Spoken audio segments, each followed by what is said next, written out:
Presiden Soekarno, periode 1945 sampai 1967. Soekarno adalah simbol kelahiran bangsa Indonesia. Ia bukan hanya presiden pertama, tetapi juga arsitek utama kemerdekaan. Di tengah penjajahan dan perpecahan, Soekarno mempersatukan rakyat dengan gagasan besar tentang identitas nasional. Ia merumuskan Pancasila sebagai dasar negara, sebuah ide kompromi yang menyatukan nasionalisme, agama, dan sosialisme. Di masa pemerintahannya, Soekarno menerapkan demokrasi terpimpin. Sistem ini menjadikan presiden sebagai pusat kekuasaan. Ia mencetuskan konsep Nasakom untuk menyatukan nasionalis, agama, dan komunis. Di panggung dunia, Bung Karno tampil sebagai tokoh anti-imperialisme yang menggagas Konferensi Asia Afrika 1955 dan menjadi pelopor gerakan non-blok. Namun, di balik karisma dan visi besarnya, Indonesia menghadapi krisis ekonomi, konflik ideologi, dan ketegangan politik. Peristiwa 1965 menjadi titik balik yang mengakhiri kekuasaannya. Bung Karno kehilangan tahta tetapi tidak pernah kehilangan tempat dalam sejarah. Ia meninggalkan warisan abadi, kemerdekaan, identitas bangsa, dan keberanian melawan dominasi asing. Poin utama Soekarno yaitu proklamator kemerdekaan dan perumus Pancasila, penggagas Konferensi Asia Afrika dan gerakan non-blok, demokrasi terpimpin dan konsep Nasakom, pemimpin revolusi dan simbol perlawanan terhadap kolonialisme dan politik mercusuar, pembangunan proyek-proyek monumental seperti GBK, Monas, Hotel Indonesia, Sarinah, dan lainnya. Presiden Soeharto, periode 1967 sampai 1998. Soeharto memimpin Indonesia selama lebih dari 3 dekade dalam era yang dikenal sebagai Orde Baru. Ia naik ke tampuk kekuasaan setelah pergolakan politik besar di pertengahan 1960-an. Ketika negara berada dalam kondisi kacau dan ekonomi nyaris runtuh, Soeharto membangun stabilitas politik dengan tangan besi. Pemerintahannya menekankan keamanan, ketertiban, dan sentralisasi kekuasaan. Melalui dukungan militer dan birokrasi, Orde Baru menciptakan sistem pemerintahan yang sangat kuat, namun juga membatasi kebebasan politik. Di bidang ekonomi, Soeharto menjalankan strategi pembangunan jangka panjang melalui Repelita, rencana pembangunan 5 tahun, infrastruktur pertanian, pendidikan, dan industri mulai berkembang pesat. Indonesia berhasil mencapai swasembada beras dan pertumbuhan ekonomi tinggi selama 2 dekade. Namun di balik kemajuan tersebut, Orde Baru juga diwarnai praktik korupsi, kolusi, dan nepotisme KKN, serta pelanggaran hak asasi manusia. Ketimpangan sosial meningkat dan kebebasan pers serta oposisi dibungkam. Krisis moneter Asia 1997 menjadi titik runtuhnya kekuasaan Soeharto. Gelombang reformasi memaksanya mengundurkan diri pada 1998, mengakhiri era terpanjang dalam sejarah kepresidenan Indonesia. Poin utama Soeharto yaitu stabilisasi negara pasca 1965 dan pemulihan ekonomi nasional, program Repelita yang mendorong pembangunan infrastruktur dan industri, swasembada beras dan modernisasi sektor pertanian, pertumbuhan ekonomi tinggi selama 2 dekade dan penurunan angka kemiskinan, dan pembangunan nasional berskala besar yang membentuk fondasi ekonomi Indonesia modern. Presiden B.J. Habibie, periode 1998 sampai 1999. B.J. Habibie memimpin Indonesia di salah satu fase paling genting dalam sejarah bangsa. Ia naik menggantikan Soeharto setelah gelombang reformasi 1998 mengguncang Orde Baru. Negara berada dalam kondisi krisis, ekonomi runtuh, kepercayaan publik hancur, dan stabilitas politik goyah. Habibie membuka gerbang demokrasi yang selama puluhan tahun tertutup. Ia mencabut pembatasan pers, membebaskan tahanan politik, dan memberikan kebebasan kepada rakyat untuk berbicara tanpa rasa takut. Di masa inilah Indonesia mulai memasuki era reformasi yang sesungguhnya. Keputusan paling kontroversial sekaligus bersejarah adalah memberi hak referendum kepada Timur Timur. Hasilnya membuat wilayah tersebut memilih lepas dari Indonesia. Meski berat, kebijakan ini menunjukkan komitmen Habibie terhadap prinsip demokrasi dan hak menentukan nasib sendiri. Dalam bidang ekonomi, Habibie melakukan restrukturisasi perbankan, menstabilkan nilai rupiah, serta menyiapkan landasan pemulihan ekonomi pasca krisis. Ia juga mempersiapkan pemilu demokratis 1999 sebagai awal sistem politik yang lebih terbuka. Walau menjabat singkat, peran Habibie sangat menentukan arah Indonesia menuju negara yang lebih demokratis. Poin utama Habibie yaitu membuka kebebasan pers dan demokrasi, reformasi politik pasca Orde Baru, referendum Timur Timur, pemulihan ekonomi dan perbankan, dan fondasi awal demokrasi modern Indonesia.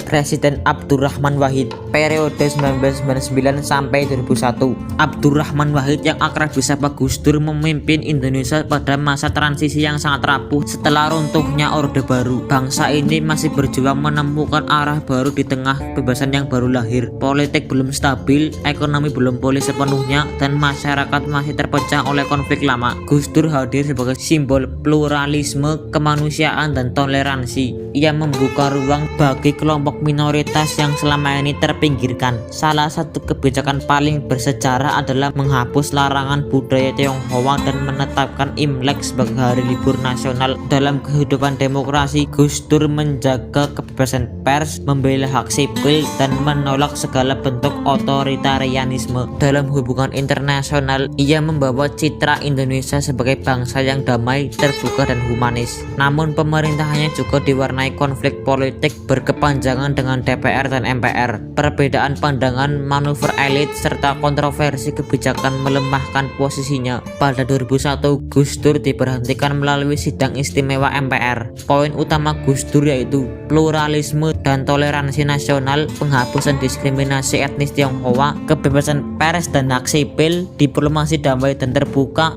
Presiden Megawati Soekarno Putri periode 2001 sampai 2004. Megawati naik ke tampuk kekuasaan ketika Indonesia masih berada dalam bayang-bayang krisis reformasi, stabilitas politik rapuh, ekonomi belum pulih sepenuhnya, dan kepercayaan publik terhadap negara masih rendah. Sebagai putri Bung Karno, ia membawa simbol kesinambungan sejarah. Fokus utama pemerintahannya adalah menjaga stabilitas nasional. Hubungan diplomatik diperbaiki, investasi mulai kembali masuk, dan ekonomi perlahan bangkit. Namun masa jabatannya juga diwarnai ancaman serius terhadap keamanan nasional. Di akhir masa kepemimpinannya, Megawati meletakkan dasar penting bagi demokrasi modern dengan mendorong pemilihan presiden secara langsung. Poin utama Megawati yaitu menjaga stabilitas nasional pasca reformasi, pembentukan Mahkamah Konstitusi (MK) dan Komisi Pemberantasan Korupsi (KPK), memulihkan hubungan internasional, mendorong pemilu presiden langsung, dan menguatkan demokrasi Indonesia.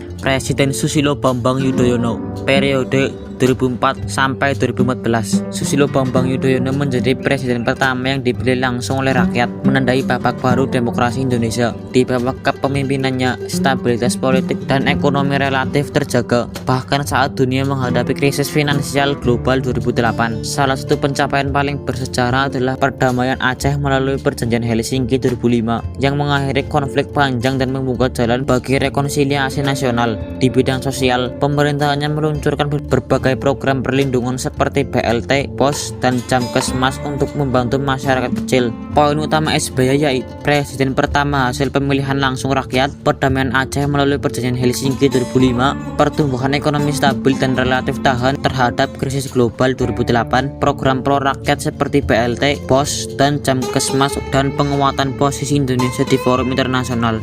Presiden Joko Widodo periode 2014 sampai 2024. Joko Widodo hadir sebagai pemimpin dengan gaya sederhana dan berorientasi pada kerja nyata. Fokus utamanya adalah pembangunan infrastruktur besar-besaran untuk memperkuat konektivitas nasional dan mendorong pemerataan ekonomi dari barat hingga timur Indonesia. Di bidang ekonomi, Jokowi menekankan hilirisasi industri dan sumber daya alam, terutama nikel, untuk meningkatkan nilai tambah dan memperkuat industri dalam negeri. Program perlindungan sosial seperti KIS, KIP, dan bantuan sosial diperluas untuk menjangkau masyarakat bawah. Masa pemerintahannya diuji saat pandemi COVID-19 dengan pelaksanaan vaksinasi massal dan pemulihan ekonomi nasional. Poin utama Jokowi yaitu pembangunan infrastruktur besar-besaran, hilirisasi sumber daya alam, pemerataan pembangunan termasuk pembangunan Ibu Kota Nusantara (IKN), program perlindungan sosial seperti Kartu Indonesia Sehat, Kartu Indonesia Pintar, dan bantuan sosial.